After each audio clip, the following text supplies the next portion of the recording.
Today, the 26th of January, 1950, the people of our country, through their accredited representatives, have redeemed a solemn pledge. A pledge made some 20 years ago in distant Lahore. A pledge which brings into being a new nation. A new nation, but with an ancient heritage. A republic that once again takes its rightful place among the freedom-loving countries of the world. We, the people of India, having solemnly resolved to constitute India into a sovereign, democratic republic, and to secure to all its citizens justice, social, economic, and political, liberty of thought, expression, belief, faith, and worship, equality of status and of opportunity, and to promote among them all fraternity, assuring the dignity of the individual and the unity of the nation. In our Constituent Assembly, do hereby adopt, enact, and give to ourselves this Constitution. But to the common man of India, that is you, and you, and you, and you. What exactly do these words signify? They mean that henceforth, each one of us will have the fundamental rights of equality before the law, equality of opportunity in matters of public appointment, abolition of untouchability, the rights to freedom of speech and expression, protection of life and personal liberty, prohibition of traffic in human beings and forced labor, freedom of religion, protection of minorities, and many other safeguards. These safeguards, which are the very bulwarks of democracy, have been guaranteed to us in the written Constitution. The drafting of our new Constitution has been no easy task. And before its first word was put on paper, the notable constitutions of other countries were first consulted. These constitutions can be classified under two categories, the unitary and the federal. Our Constitution is in large measure of the federal type, and the federating units are many and varied. They consist of 1. States formerly known as provinces. 2. The newly created unions of states and the old states of Hyderabad, Mysore and Kashmir. 3. The Chief Commissioner's provinces. Each one of us living within a state, regardless of occupation or sex, has the right of sending representatives to the State Assembly as well as to the Central Legislature. If then 75,000 of us of any state get together, and provided we are over 21, we have the right of collectively electing one representative to the State Assembly. According to the present divisions of the country, there will be a maximum of 500 and a minimum of 60 representatives in each of the state assemblies. Now, the procedure of electing a representative to the Central Legislature is slightly different. Here, more of us have to get together. In fact, 10 times as many. And between us, we send one representative to the Central Legislature. Here also, there are no class or sex restrictions. But we must be over the age of 21 to have the power to vote. There will be about 500 members elected, and they will form the House of the People. There will also be another house, which will be known as the Council of State. The representatives of this house will be elected by the state assemblies on the basis of population. For the present, 205 members will be elected from the state assemblies. These two houses, along with the President, will be called the Parliament. Parliament on the one hand and state assemblies on the other will combine to elect the President. The Vice President will be elected by vote of Parliament alone, and he will be the ex officio chairman of the Council of States.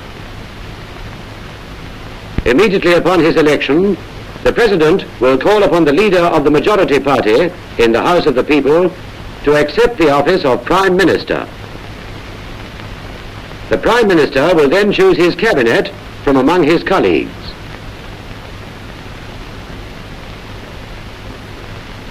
The President will select 12 persons who are acknowledged leaders in their respective spheres, such as in the arts,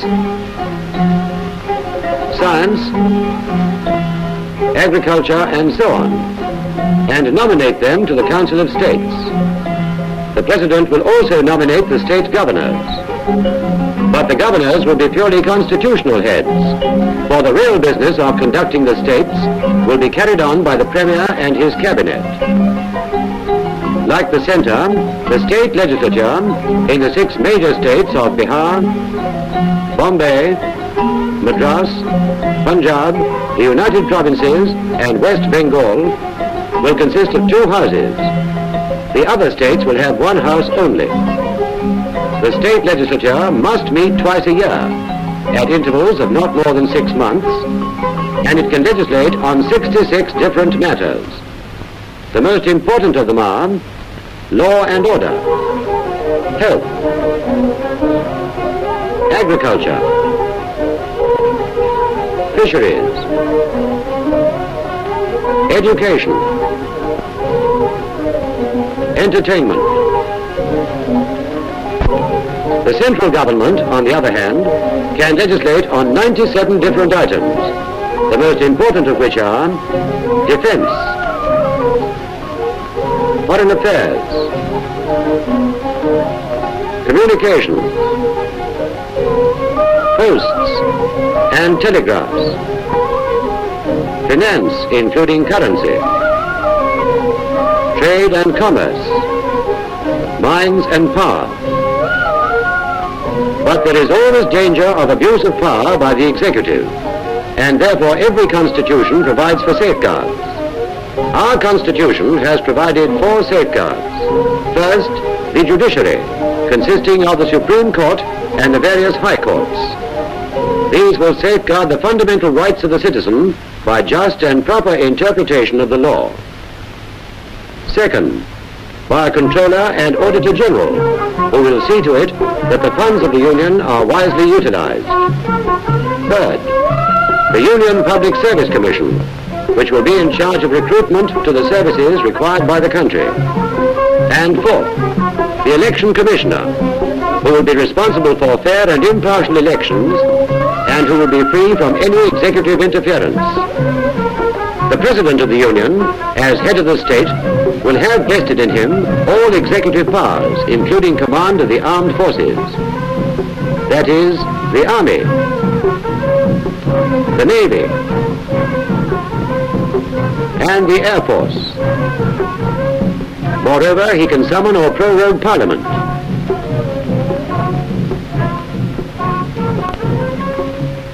He can grant pardons, promulgate ordinances, and so forth. But in spite of these powers, the President will act only on the advice of the Prime Minister and his Cabinet. And in case of malpractices, the President can be impeached. Thus, he is a constitutional President, a head of a state, similar to the King of England. But unlike the King, the status of President of the Indian Union is not determined by one of aristocratic birth, for he can be from among the humblest in the land. His only qualification for the post is that he has the confidence of the people of the Indian Union. Our Constitution, as we have seen, falls under 3 heads. There is the legislature to enact laws. There is the executive to carry them out. And the independent judiciary to see that the laws are properly and correctly interpreted. Our Constitution, therefore, to bring this about, lays down certain directive principles, and some of them are: 1, that the citizens, men and women equally, have the right to an adequate means of livelihood. 2, that the ownership and control of the material resources of the community are so distributed as best to subserve the common good. 3, and that children of tender age are not abused, and that they are not forced by economic necessity to enter avocations unsuited to their years or strength. 4, that the state shall endeavor to provide for free and compulsory education for all children. 5, the state shall, within the limits of its economic capacity, make effective provision for securing the right to work in cases of unemployment, old age and sickness. 6. The state shall take steps to organize village panchayats. 7. The state shall endeavor to organize agriculture and animal husbandry on modern scientific lines. 8. The state shall endeavor to promote international peace and security and maintain just and honorable relations between nations. It can be truly said of our democratic republic that it has a single citizenship, that of the Union, a single state language, that of Hindi in the Devanagari script, although full scope will be given to the various regional languages, and a single pattern of administration, the parliamentary system, established on the foundations of adult franchise. When we consider then that our franchise involves a vote 6 times the number that we had before independence, a number that is nearly equal to the total population of the Soviet Union, a number that exceeds by 30 millions the population of the entire United States of America, we can begin to comprehend and appreciate the vastness of our democracy and the glorious legacy that is ours. A legacy that requires each one of us to do his utmost in making our Constitution become a living reality. Jai Hind.